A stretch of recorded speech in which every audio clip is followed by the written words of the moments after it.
Okay, so this is how we kicked off this 29th of September. I am boosting Omofayi here on Frontier Opening Bell, starting today's trading day across Frontier Africa with Joshua Odebisi, the head of banking research and analysis at Vetiva Capital Management. Thank you very much, Josh, for coming through. Look at the securities markets across the continent on Tuesday, that's the second trading day of the week, largely in the red. The BRVM among the five indices we tracked finished off in the positive 33.27 basis points. Nigeria eked out just 0.01% with the sell-off that continues on the Nigerian bourse since the end of those banking earnings that we saw in the month of August. We're technically wrapping up the quarter just in another two sessions today. And tomorrow, Friday, is a public holiday in Nigeria, by the way, for the Independence Day. Let's get on the broader market and check the East African coast, where there's an alliance being worked between Kenya Airways and South Africa Airways to co-start what is going to be known as the Pan-African Airline Group. The whole idea is to leverage the strengths and weaknesses of these two airlines and then use that to leverage a better aviation business within the continental Africa space. The Central Bank of Kenya is paying about 5.5 billion shillings in dividend to the Treasury, that's to the government. Total payout from the central bank to the government is now around 10.5 billion shillings. And tea exports in Kenya is still up nearly 20% despite the bad weather that dragged output. Tanzania's government says it earned 6 trillion shillings via the NMB Bank digital payment systems. And the Central Bank of Uganda is planning to create what is called an unclaimed asset finance company. Well, that sounds a little bit familiar, similar to what Nigerian authorities are trying to do with unclaimed dividends and what is called dormant bank accounts. Joshua, this is interesting when government wants to touch your dormant bank account and your unclaimed dividend. It looks like every government in Africa, it looks like a few governments are beginning to find this money in various places and use them. Yeah, absolutely. So I think what we're seeing is a pattern. Obviously, it's just that same. It's a psychological thing. When there's lots of money, you may not technically be too pressed or too moved to find, to go looking in your pockets to find any spare change that you have. But when times are hard, when the economy is tight, you may go through all your old clothes and you may open, any old piggy banks. You might just look for money anywhere you can find it. And that has been a trend that we've seen. Exactly. That has been a trend we've seen across Africa, because obviously the truth is that the fiscal situation in Africa in general, the economic situation is not great. Obviously, the general economy is not struggling. We're not in recession or anything, but a lot of countries are finding it very difficult to just fund fiscal budgets, to fund capital expenditure, and to just keep their countries running.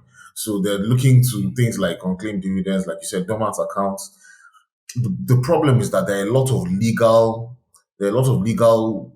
loopholes, and not just loopholes, but roadblocks that would prevent them from actively, touching that money, because that money still belongs to people.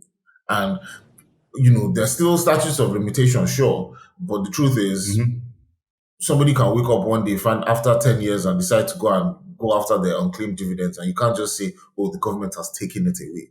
Like they have no claim, no real claim to that money, except the withholding tax on that dividend. Exactly. I get it. So whatever the idea may be, maybe you want to say, you put it into a fund and allow that fund to accrue interest. And then obviously, whenever somebody comes to claim their money, they can get paid the money, but the government gets to keep the interest. Like a mutual fund. A way to go. Like a mutual fund, kind of. Yeah, like a mutual fund. Like a mutual fund. But your money is always there anytime you want to get it. It would be a mutual fund, but it would have to be. Yeah, but it would have to be structured in a very, very thoughtful way.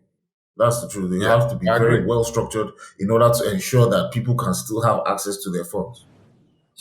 Yeah. Okay, give me your thoughts. Thanks. Give me your thoughts around the The Central Bank of Kenya seemed to be very steady and consistent in paying dividend back to the government. 5.8 billion shillings, the latest.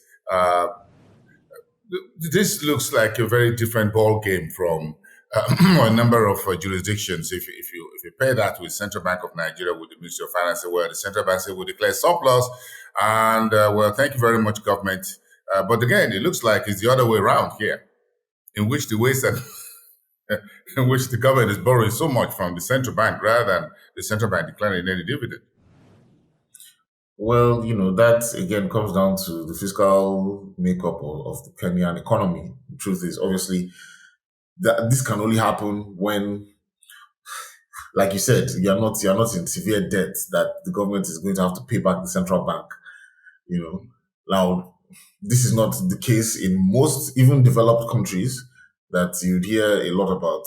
Central bank paying dividends to the government, but it's still a positive thing, and I wish we were in that similar situation because I think our story would be very different if that were the case. But it just speaks to their own financial responsibility and the fact that the economy has done quite well, even though, like you mentioned, exports, are up 19% despite bad weather. So I mean that just speaks to agricultural progress as well as a healthy fiscal situation. The fact that they're still able to continue to increase output despite any kind of weather challenges.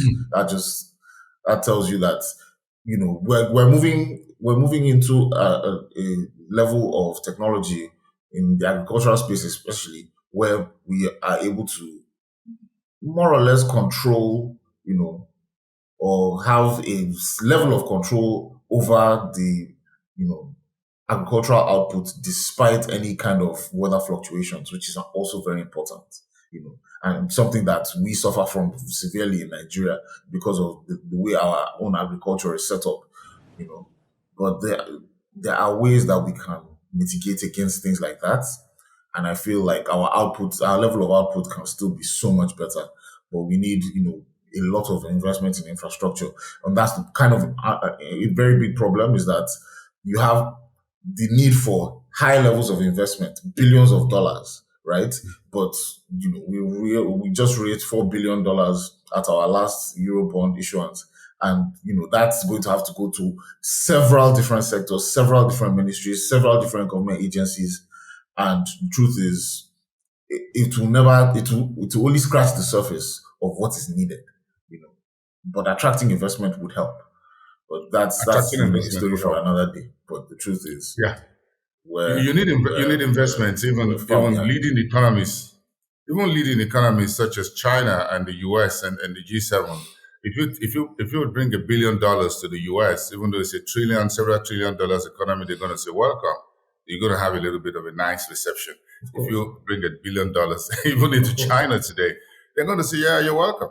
I think you get a very warm handshake, some Of cup of course. tea and coffee. So it's gonna happen. So everybody needs investment, no matter how big the size of your economy already at home. So investors are welcome. But this is one good news, Joshua, because Afrexim Bank and the EFCFTA Secretariat have rolled out the Pan-African Payment Settlement System called the PAPSS, which is going to allow the intra-Africa trade to be settled without recourse to the US dollar. We spoke about this some time ago. And then Standard Chartered is partnering with Access Bank on the $500 million Eurobond issue. And Baobab Plus says it's raised 10 million euros to expand into Nigeria and DR Congo. Nigeria is still a destination for fintech and startups. Bank of Ghana left interest rate unchanged, 13.5%, over growth and inflation threats to the economy. And BRV and the Bank of Africa of Mali is raising capital by 3.28 billion CFA franc. Joshua, you think we're making some progress with the AFCFTA? Absolutely. I mean, this is very, very wonderful news for several reasons. First of all, it's very important to highlight the fact that, the payment settlement system we have currently in Nigeria is one of the best in the world. If you go abroad, you find that payments are not settled as quickly between banks as they are in Nigeria. So to have that across Africa, and again, like you said, to not even have to rely on exchanging via the US dollar, so being able to exchange one for one for other African currencies is massive. It is extremely monumental because obviously it reduces our reliance on the dollar for intra-Africa trade and transactions, which is great. So hopefully that will reduce a little bit the burden on our FX reserves, and to be able to have it be an instant payment on the same level as Nigeria's NIBSS, that would be wonderful as well. So I think that that's a very positive thing. I'm wondering if, banks, African banks will be able to have a stake in it the same way the Nigerian banks have a stake in the NIBS system, because that would Yeah. also be a positive thing, and because, Yes. that would also Yeah. add in terms of revenue. So that would be Mm. very positive. I think So they do. I'm very encouraged by that. Yeah. I'm very encouraged by that, and that's one of the best parts of the AfCFTA is obviously fostering inter-Africa trade, and this is one of the big parts of improving our trade relations with the rest of Africa. So I'm really Interesting. excited about that. Yeah, interesting. Very exciting news. I think the banks are having a stake because if you remember, the pilot phase of this, which was just concluded, was done with the West African Monetary Zone, which is in West Africa here. And I think it was used because of two principal reasons. First, you talk about Nigeria having one of the best payment system and settlement system globally speaking, and even across Africa, even outside South Africa. Then you have the EcoBank and a few. I think EcoBank and a few banks were part of this program. So I'm sure the banks will be on board because if you don't take payment and settlement system very carefully into the whole AfCFTA, considering 55 odd countries, about 30, 35 different currencies, different jurisdictions, exchange rate, blah blah blah, whatever it is, if you don't sort out the settlement system and the payment settlement system, you're not going anywhere because it's going to be really really difficult. So if you're taking my goods from Uganda, you can as well take the payment in naira, whatever it is, and everybody just go home and very nicely. It helps. I think it will also do a whole lot to help the currencies of the various countries within Africa as a whole moving forward. Give me your thought about Eurobond, the second round of Eurobond raising by Access Bank, which is this Pan African or headquartered in Nigeria. Well, so I mean, to have another issuance so quickly after the first, I think what they realize is there's such a high level of demand, and I guess they're getting quite a good rate. They got quite a good rate on the last one, and they saw the level of oversubscription for the Nigerian Eurobond, and so they thought, strike while the iron is hot. There's a lot of demand right now in the global space, and obviously they have plans for deploying that $500 million dollars across Africa. Like you said, it's not just a Nigerian operation anymore. So that's really what it looks like. It looks like an opportunistic, um, you know, maneuver or strategy just to take advantage of the fact that there's a high level of demand and they want to bring in dollars, especially right now that, we're looking at some, questionable valuations for the Nigerian currency as well. So in the long term, they might benefit from any increased dollar holdings. So just overall, it's a smart move. It's a very smart move. Smart move. Smart move. I remember the order book for the $500 million they did earlier was about 1.2, $1.6 billion. So they could as well go back and take another half, take a bite a bit off that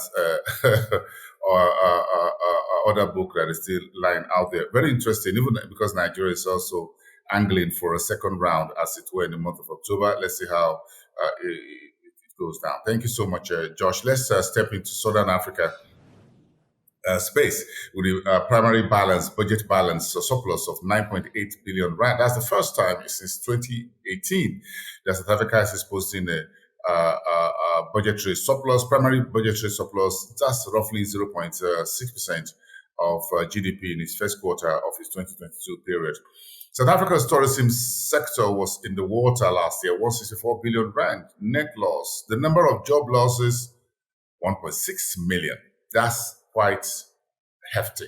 And PPC, which is a cement maker in South Africa, says its sales volume was up 13% in the 6 months to the end of September. Zimbabwe's September inflation reading 51.55%. What's going on in Harare? The August figure was slightly lower at 50.24% after being able to depress or compress inflation from triple digits to single digits. Angola's central bank will be announcing its interest rate decision on Thursday, September the 30th. That's tomorrow. And Zambia has reappointed the central bank governor who was removed exactly a year ago by President Lungu when he was in office. President Lungu himself lost the election this year. Now, the new president has brought back the former central bank governor onto his seat as the new central bank chief. The World Bank, former World Bank executive director, is now back in office. This is some good fortune, isn't it, Joshua? Well, yeah, I mean, obviously, whatever the disagreements might have been between the central bank governor and former president, he obviously left an impression during his time in office to be brought back by the new administration. So I think that just speaks to his level of expertise and obviously the belief and trust that the current government has in his decision making.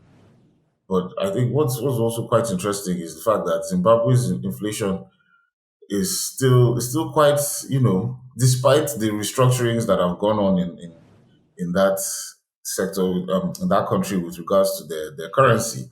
I'm struggling to understand why they're unable to at least somewhat manage, their inflation issues, because we know that they've had some questionable policy decisions, obviously long ago that caused triple digits or even quadruple digit inflation.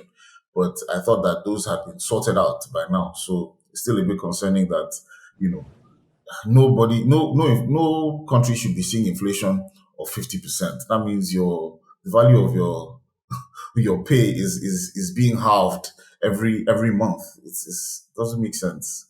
It's too extreme. It's too aggressive.